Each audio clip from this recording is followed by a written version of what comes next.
Ano kayo inumin yan? Tara na, karga na. Para. Tiya. O gani kayo, palit yung doon Manila, 30 pesos. Oh. Oh, nagani na inggit sa ako ani ba kay anong kuno ka ko ang kayo pang. Hi guys! Welcome back sa ating channel. For today's video, pupunta kami sa farm ng aking kapatid. At yan guys, please don't forget to like, share, and subscribe.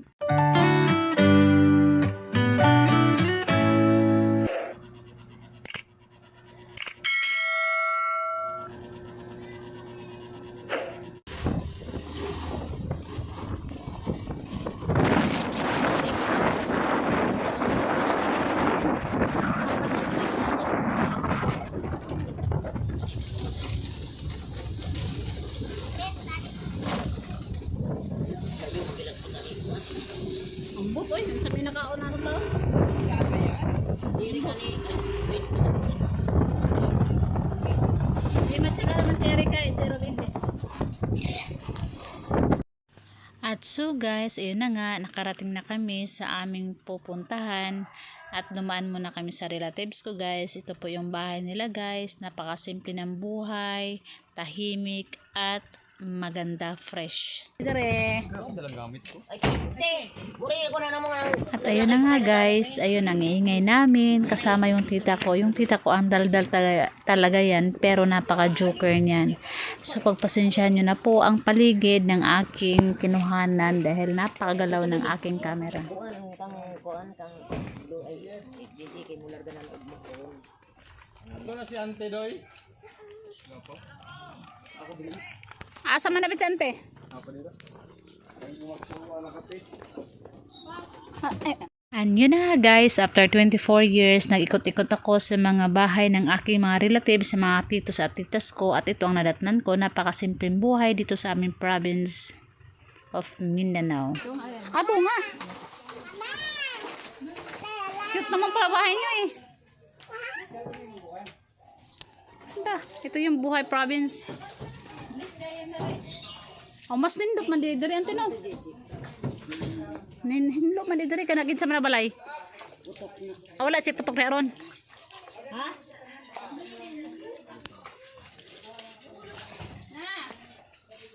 Grabe naman di makalawak diri ante.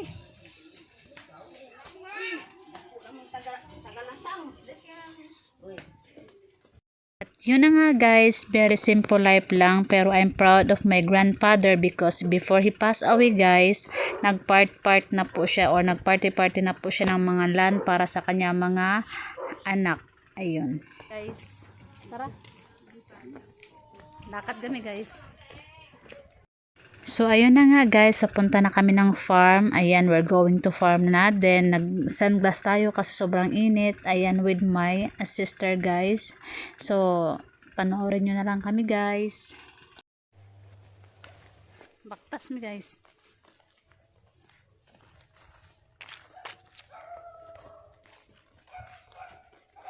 Ay, pandadaanan namin. So ayan guys, nandito tayo sa farm ni. At sa wakas, nakarating din kami dito sa farm guys, at tinatawag ko sila isa-isa para magkasayahan muna kaming tatlo.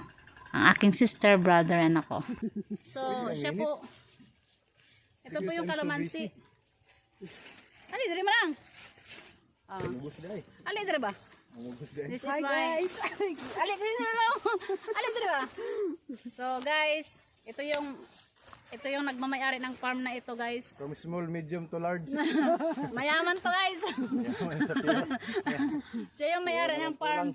Oh, nag-harvest lang kami kasi pasahurin niya kami. Wala naman kaming ginagawa.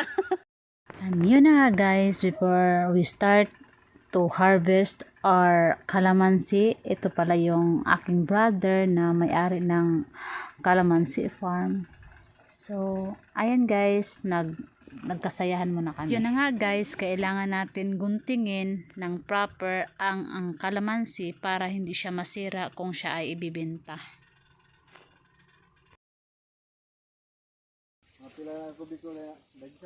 Kailangan to guys gamitin. Mapagani magkubiko. Gagmay. We need to use this guys, scissor guys, para hindi siya magkaroon ng problema dito.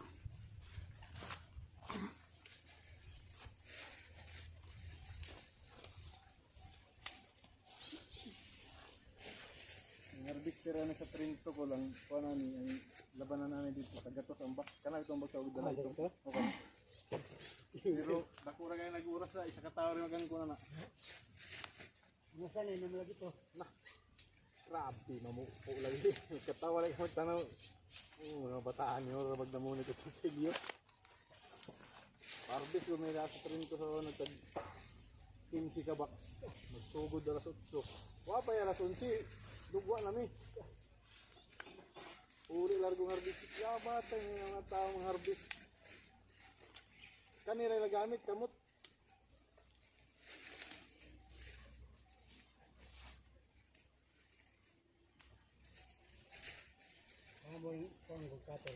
Dapat ihop doon na dito, John.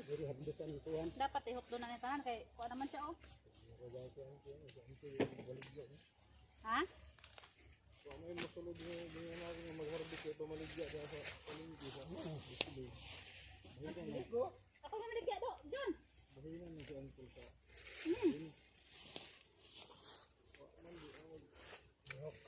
Kung gani makabaligyag ba ka kilo, sila kilo bugas na good ni. Sa kasilingan ng baligya, magpalit ng silingan namin. Tapos lang ka mo atik. Irubi at tikero tumuatik.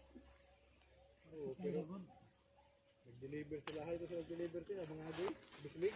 So yan guys, Dawa ito ilang kong ganyan. sobrang ang dami. Harvest kami ng aking mga kapatid. Pito. Medyo magami-dami na. Oh. Bebenta namin to guys. Hanggang saan ang lupa mo dito, John?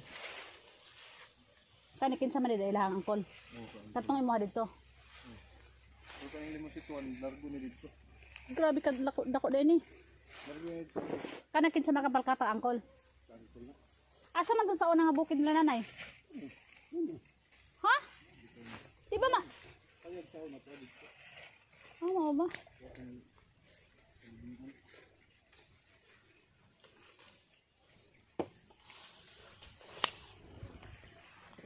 So kung gusto mo mag-plantation ng kalamansi guys, ang dami oh. Yan, ang planting mo. Yan oh, hanggang doon yan. Tapos may mga kagin sa nimbuko doon, John. Kay Uncle. Mo ni nindot na buko kay gagmay man. Dili man taas kaayo.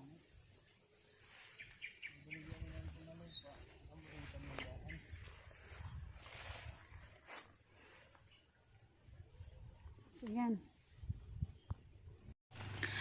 So, ayun na nga guys, hindi pa tayo nakakalahati guys. Nararamdaman ko na yung sobrang init. Ang the best kasi daw mang harvest ng ganito guys, mga alas 9 ng umaga para hindi ka or hindi mo feel yung sobrang init. Kasi sa ganitong sitwasyon guys, alas 11 na kami nakarating dito at nag-harvest. Late na. So, maramdaman mo yung init, pagod. So, ang daming bunga guys ng mga kalamansi. And this is a very good investment guys. At yun na nga guys, medyo napagod ako sa pag-harvest. So, sumama muna ako sa uncle ko guys. This is my uncle guys, a brother of my mother guys.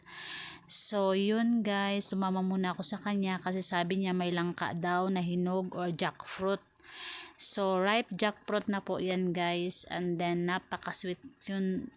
Sobrang sweet ang langka na ito guys. May konting sira lang pero nung biniak na namin to guys, talaga namang napakayami guys. At sobrang organic. Oh.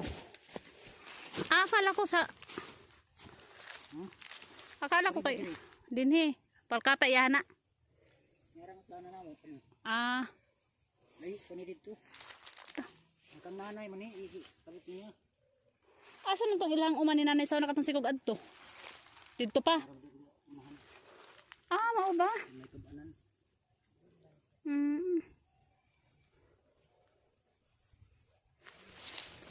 butod.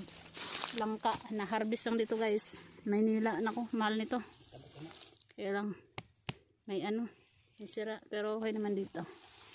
May hinog na dito ako nakuha. Langka. Uy, may hinugay naman sa kol. Hinog na gani na mga. Ah, hinog na gani. Hinog na. Hinog na. Hinog na mga butod na. At ayun na nga guys, tuloy-tuloy pa rin yung harvest ng aking mga auntie, uncle, brother and sister sa kalamansi. Kaya lang hindi namin kayang harvestin lahat guys. So sila nga pagod na, ako pagod na rin. Sobrang init kasi. Pero kung makikita nyo guys, ang mga bunga, napakaganda ng mga bunga. Sobrang fresh na fresh guys.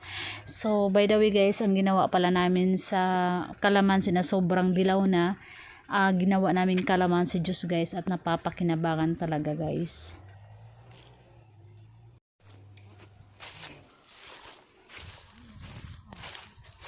Hinog na. Mabango na eh. Yung marang daw wala.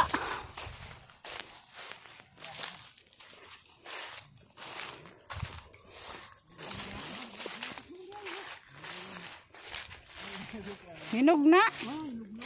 Mabango na eh.